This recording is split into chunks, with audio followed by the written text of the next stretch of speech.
Hello, my dear friends. How are you doing? Hope you are having an amazing day and not having to deal with drama. Ready for new stories I have for you today? Let's go to the first one. And don't forget to listen to the end of the story, guys, to hear my insights. Enjoy the stories, and don't forget to like and subscribe. And of course, don't forget to leave a comment. Growing up, my future was never a question. My parents, both successful professionals, my father a renowned plastic surgeon, and my mother a well-respected pediatrician, made it very clear that I was expected to follow in their footsteps. From the moment I could understand words, I was told, "You will be a doctor. It's the most honorable profession." They never asked what I wanted. They never asked if I had a passion for it. It was simply a fact in their minds. When I was a kid, they would introduce me to their colleagues and say things like, "This is our future doctor." I hated it. Every dinner conversation revolved around medicine. If I showed the slightest interest in anything else, it was dismissed. My father would scoff and say, "Hobbies don't pay bills." My mother would smile condescendingly and remind me, "People will only respect you if you have a real profession." They controlled every aspect of my education. My childhood was filled with private tutors, extra science classes, and mandatory summer programs in medicine. I had no room to breathe. My friends would be out playing soccer or video games, but I was stuck memorizing human anatomy. But I wasn't like them. I wasn't drawn to biology, chemistry, or human anatomy. While my classmates dreamed of saving lives, I was obsessed with computers, technology, and building things. I would spend hours taking apart old computers and learning to code, completely immersed in the logic and creativity of it. By high school, I knew I didn't want to be a doctor. The thought of spending my life in hospitals, drowning in medical textbooks, and pretending to enjoy it made me miserable. But I also knew my parents would never accept anything else. So I kept my dreams to myself, biding my time until I had to make a choice. When it was time to apply to college, my parents were ecstatic. They had already started making arrangements, boasting to their friends about how I would be attending one of the top medical schools. The pressure was suffocating. One evening, at dinner, I finally gathered the courage to speak up. "I need time to think," I said, staring at my plate. "I don't think I want to go to medical school." The silence was deafening. My father's face darkened, and my mother's eyes widened in horror. "What do you mean?" my father demanded. "I don't have a passion for it. I don't think I want to be a doctor," I admitted. My heart pounded in my chest. My mother shook her head, as if I had said something incomprehensible. "Of course you want to be a doctor. You just need to apply yourself." "No," I said, firmer this time. "I really don't." My father's face twisted with rage. "So what? You want to be some useless nobody? Some disappointment? You want to waste your life playing with computers?" "It's not a waste," I argued. "Technology is the future. I want to study computer science. I want to build things." "You want to shame us," my mother snapped, slamming her fork down. "Do you know what people will say? That we raised a failure. That our own son turned his back on a respectable career." I couldn't believe it. They didn't care about what I wanted, about what made me happy. It was all about how they looked to other people. The argument lasted for hours. I pleaded with them to understand, to see me for who I really was, but they refused. Finally, my father stood up, his face stone cold. "If you refuse to be a doctor, you are no son of mine," he declared. My mother nodded, her face blank. "If you walk away from this, you walk away from us. You will not shame this family." I left that night with nothing but a backpack and a shattered heart. The next few years were brutal. I had no family, no financial support, and I had to fend for myself. I worked odd jobs, barely scraped by, but I refused to give up. I threw myself into my passion, studying computer science on my own and taking whatever freelance work I could find. Eventually, I managed to get into a decent university on a scholarship. During my time in college, I met people who shared my passion, and together, we worked on a startup idea. It started as a small project, something we built in our dorm rooms, but it took off in ways we never expected. By the time I graduated, we had investors lined up, and within a few years, we sold the company for millions. Now, 10 years later, I'm wealthy beyond my wildest dreams. I have a life I built with my own two hands, a career I love, and people who respect me for who I am. Not for a title I was forced into. And then, out of the blue, my parents reached out. They were old now, no longer the powerful, respected doctors they once were. Time had not been kind to them. My father had suffered a stroke and was now bedridden, unable to care for himself. My mother, once a strong and commanding woman, was struggling to take care of him and manage the household alone. They didn't call to apologize. They didn't call to reconcile. They called because they needed me. "We have no one else," my mother said, her voice trembling. "Your father needs help.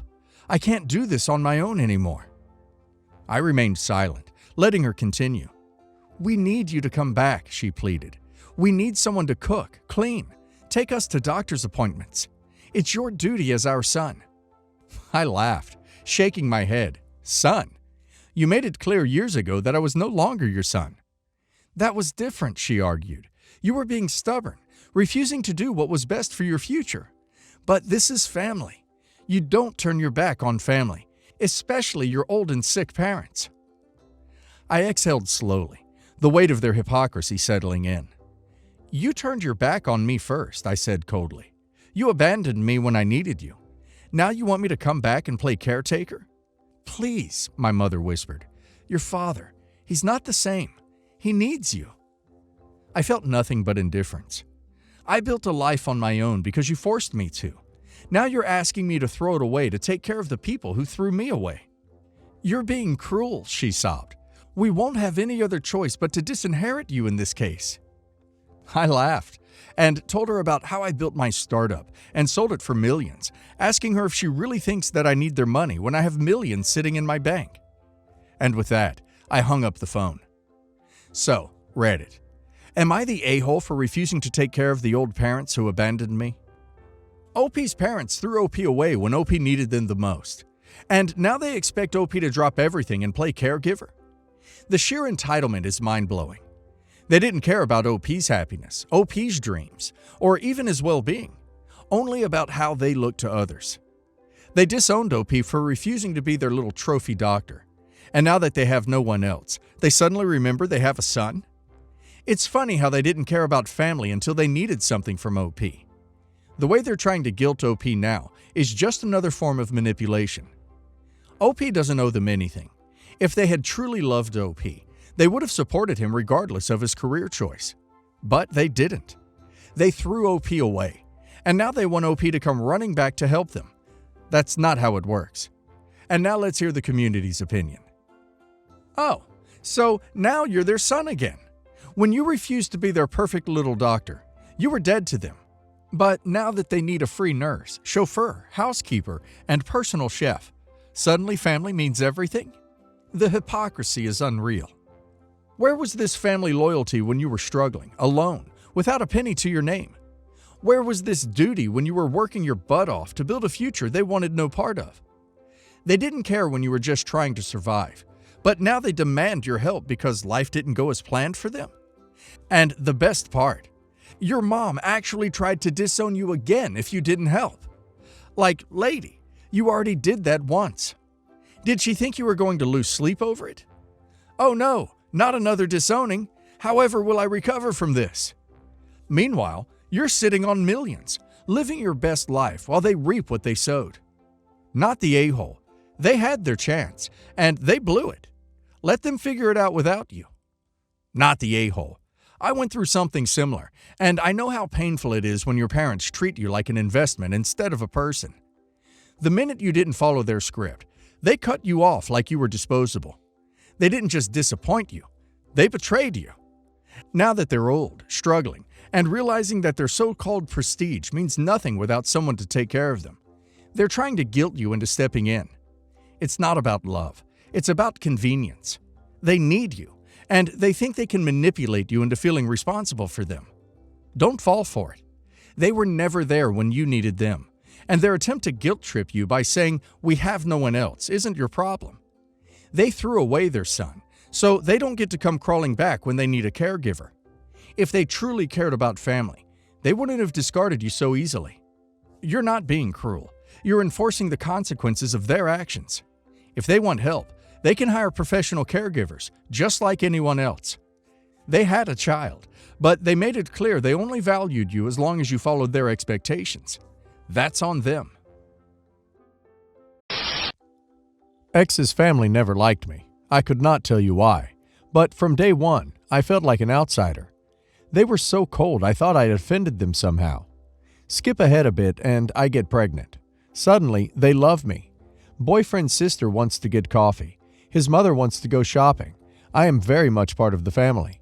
Then, boyfriend's brother claims he's the father. Nothing has ever happened between us, except maybe in his imagination. Boyfriend doesn't believe me, asks for a DNA test. Fine, I say, set up the test, and I'll comply. But duck you if you think I could have ever cheated on you, especially with your brother. 2 days before the DNA test, I arrive home and all of my boyfriend's things are gone. I show up for the test regardless. He never shows. The test doesn't happen. Boyfriend emails the day after the test saying he won't take it because he knows what I did, and he can't even forgive me or look at me or my child ever again. The tone reads like he's having some sort of episode, so I call his family. His brother, not the liar, says boyfriend is staying with him until he gets his own place, and I need to leave the whole family the duck alone. I tell him it isn't true, and I showed for the DNA test. He says that boyfriend says me showing up for the test makes me guilty. At this stage, I figure it's a toss-up if my boyfriend actually thinks I cheated, or if he just wanted an easy way out of being a parent.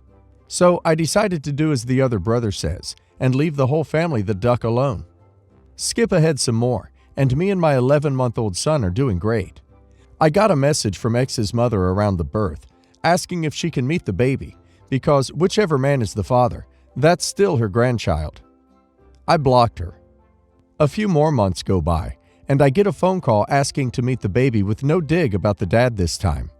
I tell her that 2 of her 3 sons advised me to leave their family the duck alone, so I'd rather do that. I block her number. Now I get this letter. She says she doesn't care what went down with her sons. She cares about her grandson, and the next step is on me. I now feel like the bad guy. I don't know what to do. I still have no clue what the first brother was doing because we never had so much as a conversation until after I was pregnant, and the family seemed off at first. But she seems to care about my kid, her grandchild. I have a new boyfriend who says it would be nice to give it a shot, as my family aren't involved. But I don't know how good an idea it is, as my ex clearly doesn't want to be involved, and the whole family are wishy-washy. The mother also suggested that for the first meeting, I come by on Mother's Day, which is when I would expect her to be with her kids, so I'm worried about an ambush. Can I get some objective third-party perspective advice on this? What should I do? I'm going to be blunt. Him and his family sound like a bunch of dumb ducks. Sorry you have to go through this. Sounds like he's trying to escape his responsibilities. If you showed up to defend yourself from baseless accusations, how does that make you guilty? Maybe you dodged a bullet. They sound like a family from hell. How was he before all of this went down? I also think he's just trying to escape it, which is weird to me, as I was prepared to terminate and asked for his input, and he was the one who asked me not to because he wanted to have a baby with me. According to the other brother, my ex said that because I had shown up to the test, that was proof that I wasn't sure who the father was, and that if he really was the father, I would have refused the test on principle. Before all of this went down, he was a pretty average boyfriend. It wasn't like he was sweeping me off my feet on a daily basis, but we were content. And when we found out I was pregnant, we were at a place in our relationship where we felt we could bring a baby in. He actually proposed while I was pregnant, but the proposal was a lot earlier than we had planned, and he was talking about getting married before the birth. So I was worried he was proposing solely because I was pregnant, not because he actually wanted to marry me. So I said I would marry him in a heartbeat, but I would prefer if he waited until after the baby was born and asked me again, which he said was fine by him. So before anyone points it out, I am completely aware of the rule, don't lend money you aren't prepared to lose. This isn't so much about the money as it is about the lying. My best friend, Kate, and I have been friends for a few years, and she was one of the first friends I made when I moved to a new city. We were nearly inseparable, spending nearly every day after work together. We were even briefly roommates for a while when she was dealing with some family issues. Kate can be a little unreliable at times, but I wouldn't say it's ever been a problem, beyond the typical friendship problems of girls in their early 20s. Anyway, I recently moved away from her city to be closer to family while dealing with some medical issues. About a month or two after the move, Kate informed me she was pregnant. I was shocked to say the least. I had been trying for a baby about a year prior, and she had been very vocal about her views against having a baby of her own. I was financially stable, nice job, great apartment, etc., while she was still going to school, living with her parents, and working part-time. She just wasn't ready for a baby, which is completely understandable. So when she told me she was pregnant, I had about a million questions. I didn't even know she was seeing anyone that serious.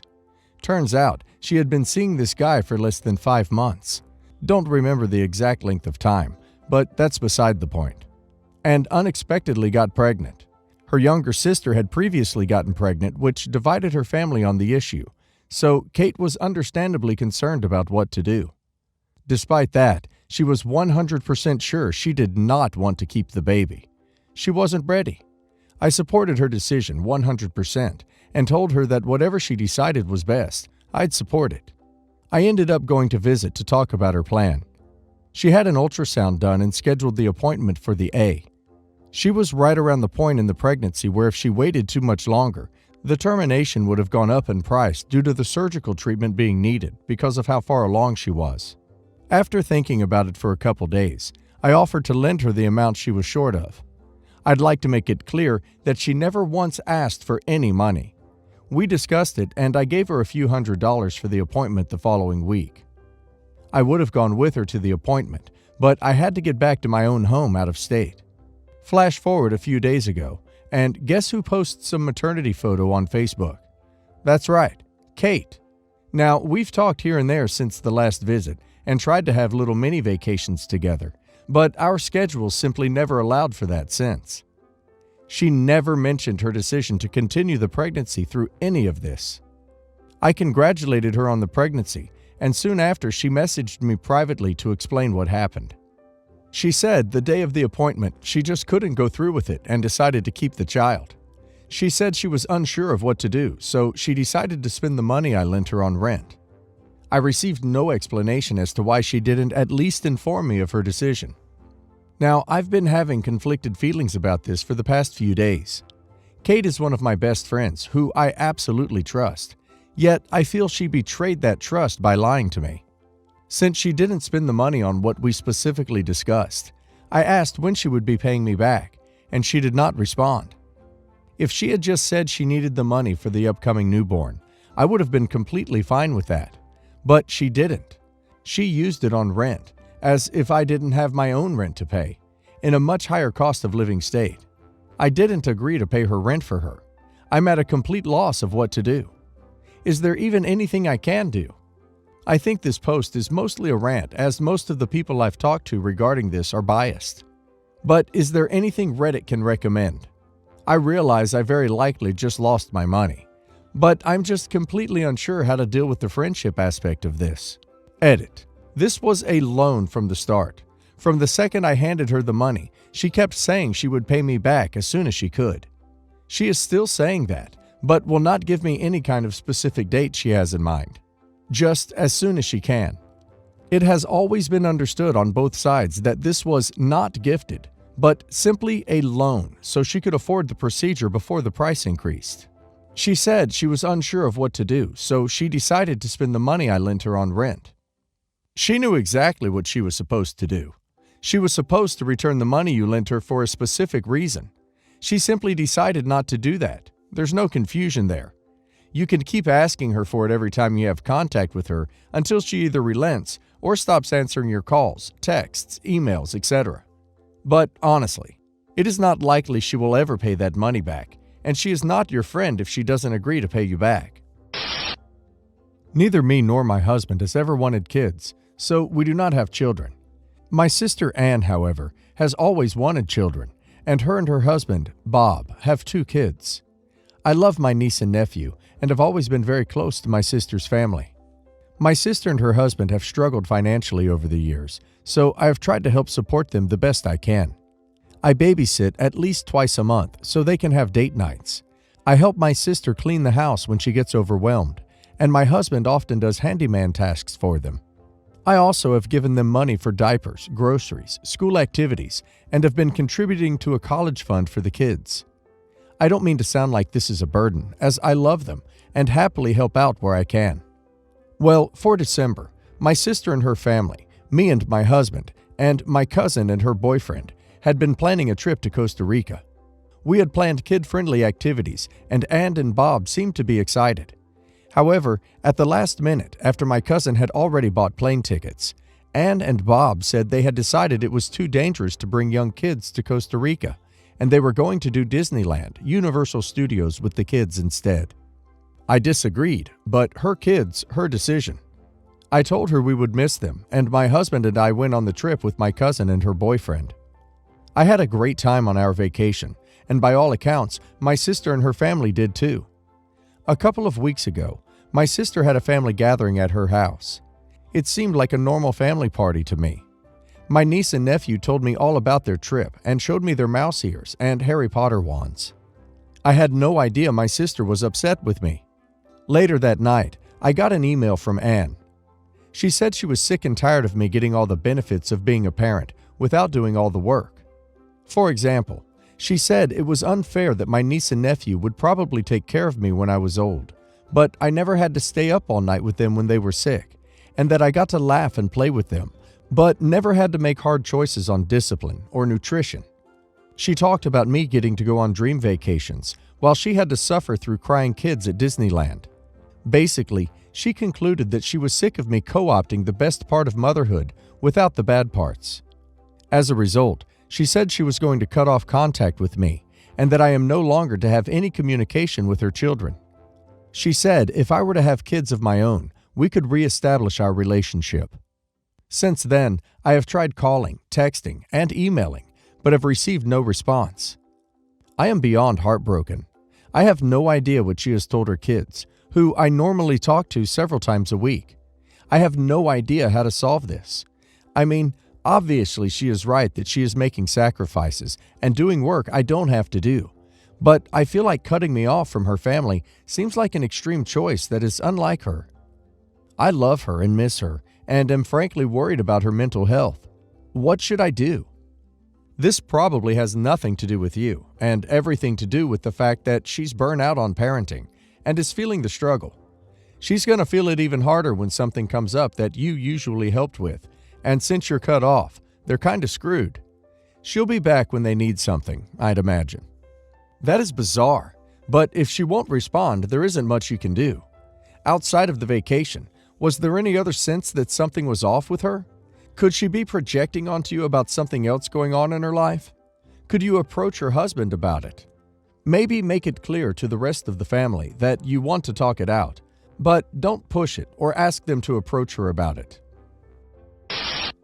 Well, my great-grandfather had 5 children.